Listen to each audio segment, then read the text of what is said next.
आगे बढ़ते हैं। क्या बीजेपी के 400 पार के नारे का मकसद संविधान बदलना है? विपक्षी दलों की इस आशंका को पीएम मोदी बार बार बेबुनियाद बता रहे हैं, लेकिन अनंत हेगड़े के बयान बीजेपी का पीछा नहीं छोड़ रहा है। राहुल गांधी और सिद्धरमैया के बाद अब आरजेडी अध्यक्ष लालू यादव ने भी बीजेपी पर यही इल्जाम लगा दिया। लालू यादव ने कहा कि बीजेपी देश में तानाशाही लाना चाहती है और संविधान को बदलना चाहती है। कि जो व्यक्ति यूएन में जाकर के पहली बार दुनिया की सबसे पुरातन भाषा तमिल भाषा का गुणगान करता हो, किस आधार पर उस व्यक्ति को आप ऐसे आरोप लगा रहे हो? मेरा तो मत है, और मैं जब कपड़े अलग अलग राज्य के पहनता हूं तो उनको ही परेशानी हो रही है।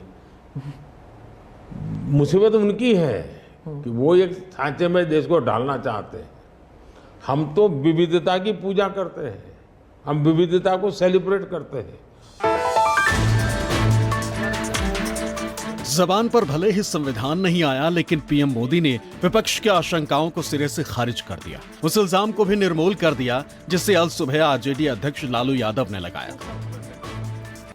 काफी घबराहट है और ये मान के बैठे हैं कि वो हार रहे हैं। ये 400 की जो बात कर रहे हैं, ये घबराहट में कर रहे हैं बात, लोगों को डिमोरलाइज करने के लिए।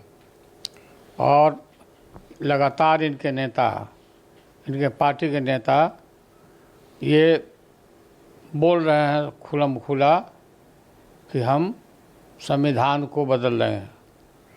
ये बाबा साहब का बनाया हुआ संविधान है, कोई अरो गरो बाबा का बनाया हुआ नहीं है।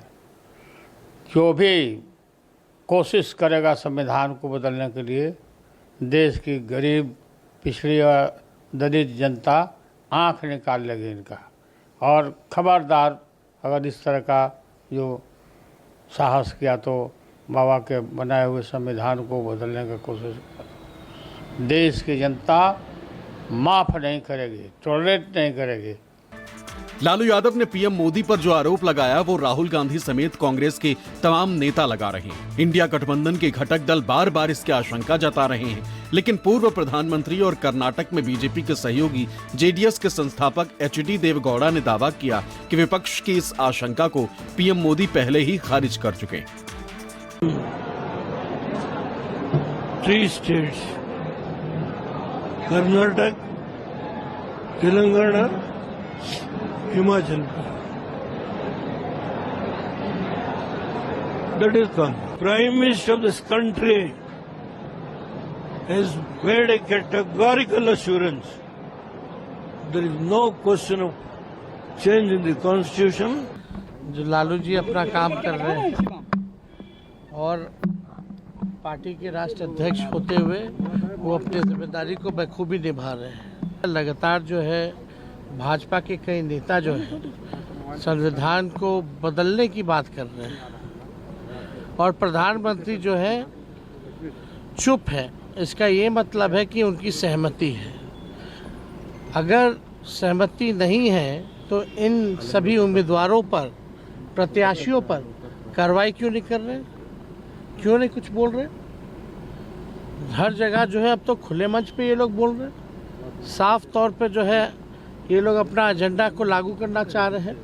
तो देश की जनता ये बर्दाश्त नहीं करेगी। पिछले महीने कर्नाटक से बीजेपी के 6 बार के सांसद अनंत हेगड़े ने एक रैली के मंच से खुलेआम ये ऐलान किया था कि संविधान से धर्मनिरपेक्ष शब्द हटाया जा सकता है और संविधान बदलने के लिए 2/3 बहुमत जरूरी है। अनंत हेगड़े के इस बयान से भूचाल आ गया। राहुल गांधी ने सोशल मीडिया पर अपने पोस्ट में दावा किया कि हेगड़े के बयान से संघ परिवार के छुपे हुए मंसूबों का ऐलान हो गया।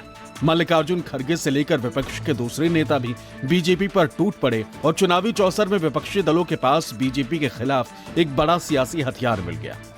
हालांकि 2 दिन पहले राजस्थान की चुनावी रैली के जरिए पीएम मोदी ने संविधान में बदलाव की आशंका को इंडिया गठबंधन का दुष्प्रचार बताया, लेकिन कर्नाटक के मुख्यमंत्री सिद्धरमैया को पीएम मोदी की बातों पर तनिक भी यकीन नहीं हुआ। मोदी और ಒಂದು ಮಾತನ್ನ ಹೇಳಿದ್ರು, अब की बार 400 पार, ಈ ಬಾರಿ 400ಕ್ಕೂ ಹೆಚ್ಚು ಸೀಟನ್ನು ಗೆಲ್ಲಬೇಕು ಅಂತ ಅವರು ಹೇಳಿದ್ದಾರೆ। ಯಾಕೆ 400 ಯಾಕೆ? ನಮಗೆ ಲೋಕಸಭೆಯಲ್ಲಿ ಬಹುಮತ ಇದೆ, 2/3 ಮೆಜಾರಿಟಿ ಇದೆ. ರಾಜ್ಯಸಭೆಯಲ್ಲಿ ನಮಗೆ 2/3 ಮೆಜಾರಿಟಿ ಇದೆ, ಅಲ್ಪ ಬಹುಮತ ಇದೆ. ರಾಜ್ಯ ಸರ್ಕಾರಗಳಲ್ಲಿ ನಮಗೆ ಬೇಕಾಗಿರ್ತಕ್ಕಂಥ ಬಹುಮತ ಇಲ್ಲ.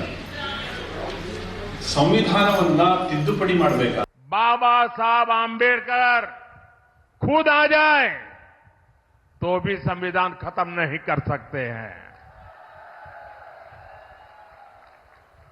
ये हमारा संविधान सरकार के लिए गीता है, रामायण है, महाभारत है, बाइबल है, कुरान है, ये सब कुछ हमारे लिए हमारा संविधान है। संविधान के नाम पर झूठ बोलना ये इंडिया अलायंस के सब साथियों की फैशन बन गई है। वो कांग्रेस जिसने देश में आपातकाल लगाकर संविधान को खत्म करने की कोशिश की, आज वो मोदी को गाली देने के लिए संविधान के नाम पर झूठ की आड़ ले रही है। इधर अनंत कुमार हेगड़े ಮೇಲೆ ಕ್ರಮ ತಗೊಳ್ಳಿಲ್ಲ. ವೈ ಅನಂತ್ ಕುಮಾರ್ ಹೆಗ್ಡೆ 2 ಸಾರಿ ಹೇಳಿದ್ರು. ಅವ್ರ ಪಕ್ಷದಿಂದ ಉಚ್ಚಾಟನೆ ಮಾಡಿದ್ರ ಅಥವಾ ಮಂತ್ರಿ ಇದ್ರಲ್ಲಾಗ ಹೇಳಿದಾಗ ಆಗ ಮಂತ್ರಿಯಿಂದ ಡ್ರಾಪ್ ಮಾಡಿದ್ರ ಕ್ಯಾಬಿನೆಟ್ನಿಂದ? ಟಿಕೆಟ್ ಬಿಕಾಸ್ ಸೋಲ್ತಾನೆ ಅನ್ನೋ ಕಾರಣಕ್ಕೋಸ್ಕರ ಮಾಡಿದ್ದಾರೆ.